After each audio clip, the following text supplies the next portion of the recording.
the new company. They could name it Nissan, or they could name it Honda-san.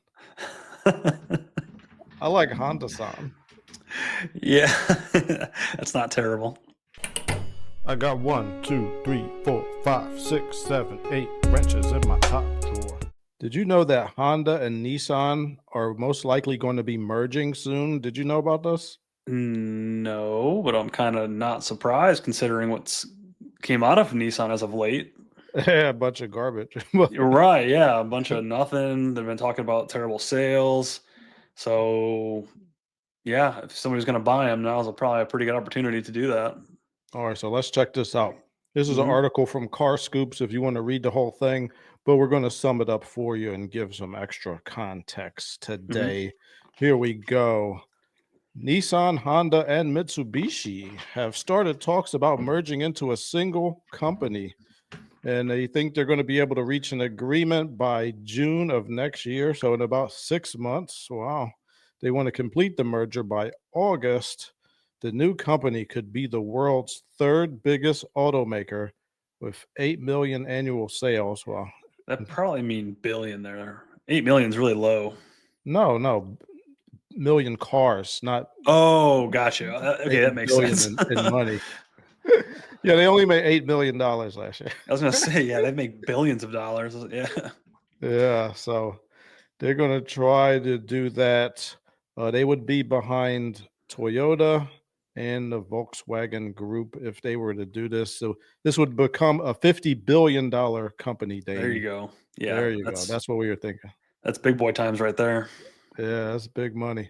Mhm. So let's see. The old CEO who Nissan, well, the old CEO of Nissan says he said a while ago that he thought that this was going to happen. So it looks like he's been proven right because Mhm. before they were just talking about getting together to do electric cars, but he said he's like, look, no, they're going to make them get together because Nissan's having a lot of problems as we've talked about. So Mhm. them getting together will be saving Nissan, I think. So Yeah. What do you think is Nissan's problem? Like they've had vehicles throughout their, existence that are just, some people's dream cars, right? The Z cars, the GTR, the trucks don't get a lot of love, but they're pretty good, solid pickups. Like they've built some awesome stuff. Obviously, have the capability to build an awesome lineup. Where do they fall short so many times? um well we've talked about this before. Yeah. I think it's they didn't go hard enough on hybrids and plug-in vehicles and they're lagging behind Hmm. Honda and Toyota right now in that department. Uh, their quality is going down. They when they were with Renault, I think a lot of people think that they got led astray for a while. They had those transmissions, those Jatco transmissions that were falling out. Hmm.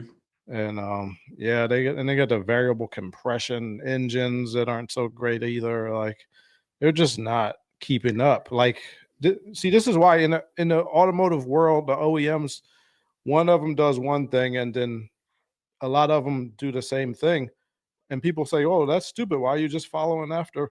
But they have to keep up with each other, or their sales will go down. I mean, people don't have to buy Nissan; they don't have to buy anything. So Right. Yeah, that's you got what's to be happening. competitive. You got to be on top of your game. So, what do you think? This is two things I think they could name it. The new company they could name it Nissan, or they could name it Honda-san. I like Honda-san. Yeah, that's not terrible. Yo, when I worked at Toyota, they when they send you emails, right? When they put Mhm. your name in there, they'll put like "san" at the end of it, like in the Karate Kid where he calls the kid Daniel-san. Yep. Like they do that for real. Like and they used to call me Mike-san Oh, no kidding? in the That's email. funny. Yeah, this is a crack me up. That's Mike-san, that's hilarious. we got your reports, Mike-san. Thank you. Yeah. Crack me up. So let's see, what was I going to say? I had some notes I made up here. So Mhm. yeah, I think the Japanese government got with Nissan and Honda and said, "Look, you guys have got to get this together. we cannot have Nissan go out of business.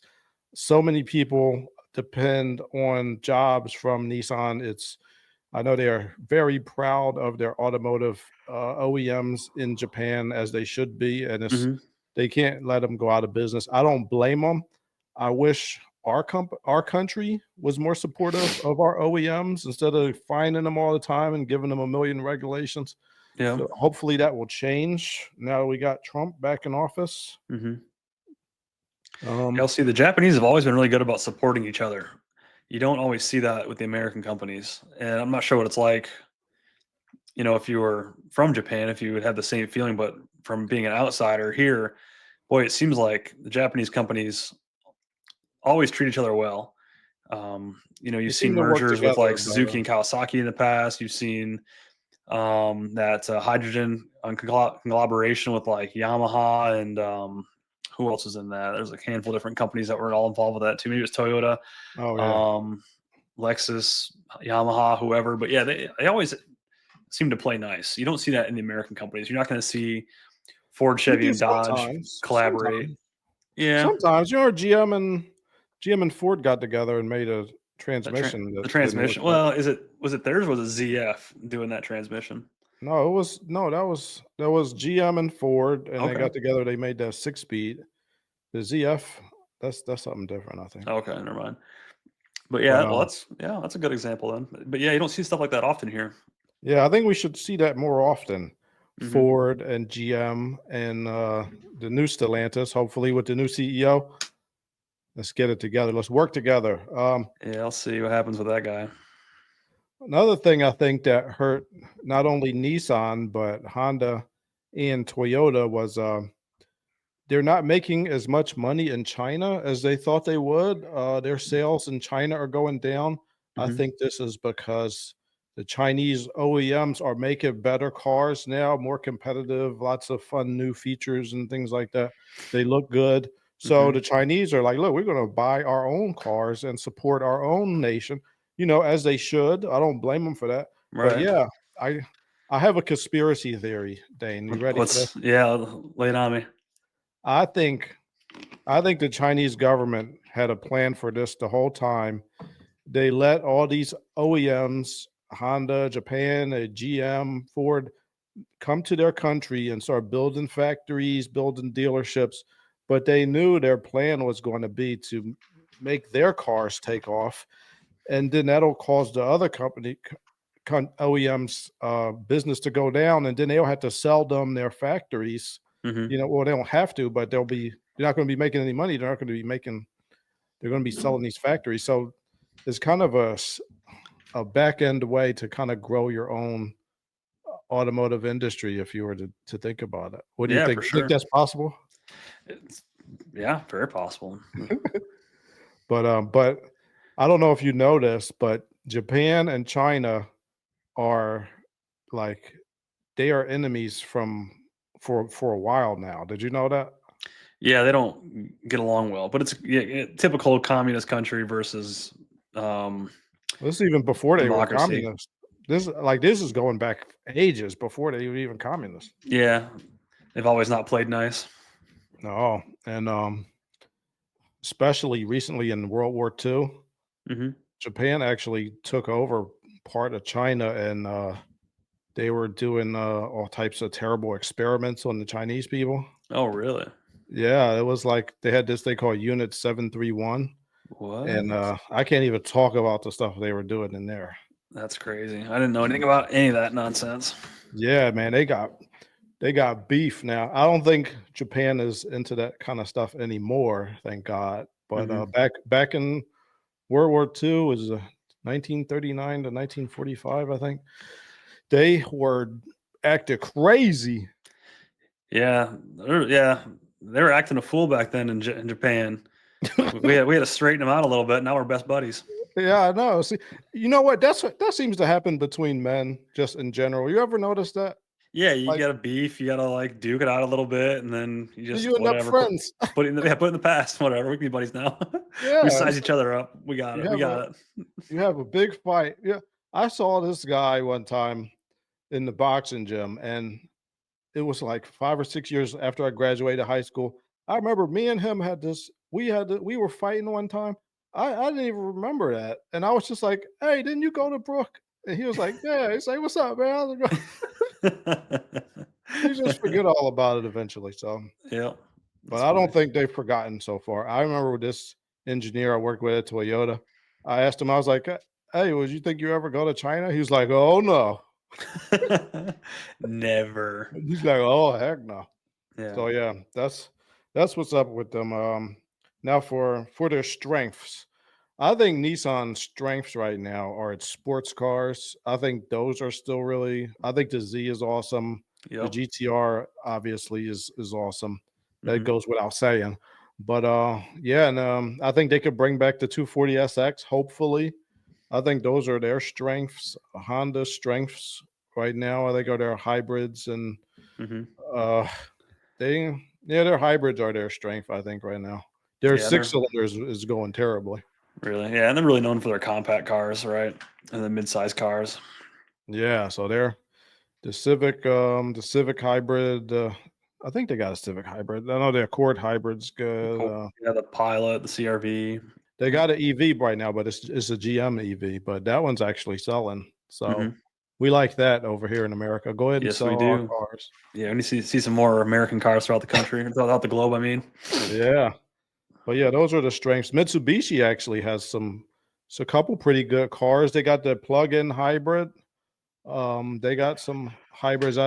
They're pretty good at making inexpensive cars, and Mhm. they're not half bad. I don't like the Mitsubishi Mirage, Mhm. but people in the comments they get so mad at me. They love that car, Okay. but so it Whatever. sells. I mean, if they like it, I mean it's fine. But I Yeah. just don't think it's safe. Maybe Yeah. if they could make it a little bit bigger. You know what is all right? They have a Mitsubishi, it's a little bit bigger than the Mirage that I think would probably be a better pick if you wanted one of those. I Mhm. think it's like what is it, Sportage? I forget. It's a little bit bigger, but, I would Yeah, probably get that one for once the they quit ride. making the Evo, I quit paying attention to Mitsubishi. Yeah, they could bring back the Evo. I mean, I am predicting, I think that Nissan or Honda-san Mhm. could be a really good company. I think if they do it right and get rid of all the bad things about Nissan, bring in the good things about the good things about Nissan, the good things about Mitsubishi, they could have Honda with better sports cars, Oh, yeah. better less expensive cars, which is people are wanting them right now. And them being such a big company, it gives them such an advantage when they're dealing with suppliers. Yep, big time. You know what I'm saying? Because instead of them saying, "Okay, well, we're gonna order 100,000 alternators from you," now they'll be like, "Look, we are all gonna order 250,000 alternators from you, and we want Yep, the price to go down." exactly, And yeah. You got a lot more buying power and bargaining power that way. oh yeah, so I predict good things for Nissan or Honda-san. Yeah, Honda's been a very well managed company, over the last 20, 30 years. And so hopefully that rubs off on these other two companies.